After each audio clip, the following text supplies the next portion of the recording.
Magandang gabi po 'no. Ito po ang latest update natin para nga po dito sa mino-monitor natin na si Bagyong Maymay. Si Bagyong Maymay nga po ngayon ay namataan na dito sa coastal water ng Isabela at tinataglay nga nito yung lakas na abot nga po ng 45 kilometers per hour malapit sa gitna at may pagbugso po yan na abot ng 70 kilometers per hour. At mabilis nga po yung pagkilos ni Bagyong Maymay na nasa 35 kilometers per hour. At yung ating southwest monsoon naman o yung habagat ay apektado nga po niyan yung Metro Manila, Zambales, Bataan, Tarlac, Pampanga, Bulacan, Rizal, Cavite, Batangas, Laguna, and Occidental Mindoro. Asahan natin din yan yung mga pabugso-bugso ng biglaang pagbuhos ng pagulan. Habang apektado naman ni Bagyong Maymay ang mainland Cagayan, Isabela, Nueva Vizcaya, Quirino, and Aurora. Ganun din po ang Ilocos Region, Cordillera Administrative Region, and Nueva Ecija. Kasama rin po ang Babuyan Island. Ang natitirang bahagi naman ng Mimaropa at ng Quezon, Camarines Norte, Camarines Sur, Albay, and Antique ay apektado naman po yan din ng southwest monsoon. At ayon nga po sa ating advanced weather forecast ng European Center, posible nga may mga magiging kasunod pa itong si Bagyong Maymay pero sa labas po ng ating Philippine Area of Responsibility. At si Typhoon Dolphin naman ay mababa pa rin ang tsansa niyan na pumasok sa ating Philippine Area of Responsibility at ito'y posibleng tumama pa rin nga po sa parte ng China. Dumako na nga po tayo sa ating advanced weather forecast.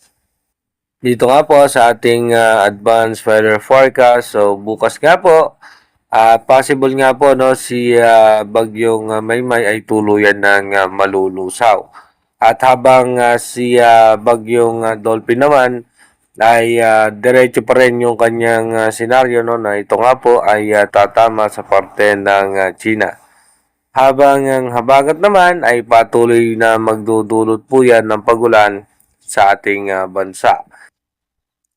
Pagdating naman po ng August 8, so expected na nga po natin magiging masungit ang panahon sa northern portion ng Taiwan at habang yung western section naman ng ating bansa ay apektado po yan ng habagat. At kung mapapansin nyo nga po, meron nga pong panibagong sama ng panahon na nasa labas ng ating Philippine Area of Responsibility. But as of now, mababa ang, excuse me po, mas mababa naman ang chance niyan sa ngayon na pumasok sa ating bansa dahil nga po posibleng mag-stationary yan dyan lamang po sa parte ng karagatan sa may Pacific Ocean. At meron din nga pong isa pang bagyo sa may parte naman po ng Japan. Kaya iba yung pag-iingat nga po sa ating mga kababayan, lalo na po yung mga kababayan natin na OFW na nasa ibang bansa, lalong-lalo na po yung nasa Taiwan, China at maging sa parte ng Japan dahil mas prone nga yung bagyo ngayon sa parte ng China at ng Japan. Habang habagat naman ang nagpapaulan sa ating bansa na pinapalakas naman ni Typhoon Dolphin. Pagdating naman po ng August 10, mapapansin nga po natin almost stationary yung sama ng panahon na nasa labas ng ating bansa at patuloy naman po ang habagat na nakakaapekto sa western section ng bansa. Pagdating naman po ng August 11, so expected natin hindi na masyadong maulan ang malaking bahagi ng ating bansa pero yung western section nga po ng ating bansa mataas ang tsansa na may mga biglang pagbuhos ng mahina at katamtamang pag-ulan lamang. Pagdating naman po ng August 12, so makikita po natin yung sama ng panahon, low pressure area o bagyo na nasa northeastern portion ng extreme northern Luzon ay nasa labas pa rin po yan ng ating Philippine Area of Responsibility. At pagdating nga po ng August 13, ito po ay lalakas. At kung mapapansin nyo naman po, no, na ito po ay halos almost stationary pa rin yung kanyang direction. Pero yung extension ng kanyang kaulapan, no, ay napakahaba po niyan. At yung habagat ay patuloy nitong hahatakin pa.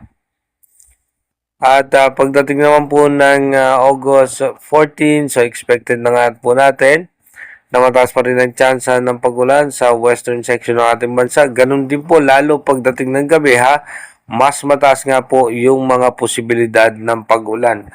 At pagdating naman po ng August 15, makikita nyo naman po no, yung bagyo sa labas ng ating bansa ay sa ngayon, as of now, medyo papalayo yung kanyang direksyon at ito po ay mababang pumasok sa ating Philippine Area of Responsibility. Bagamat mababa ang tsansa niyan, makikita naman natin yung paghatak niyan sa habagat ay magdudulot ng pagulan sa ating bansa. Inuulit ko po, yung ating advanced weather forecast is possible scenario pa lamang po yan.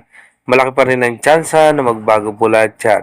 Kaya manatili tayong tumutok sa ating advanced weather forecast para malaman natin yung mga posibleng sama ng panahon na makakaapekto sa ating bansa. Mag-iingat po tayo palagi. God bless po sa ating lahat.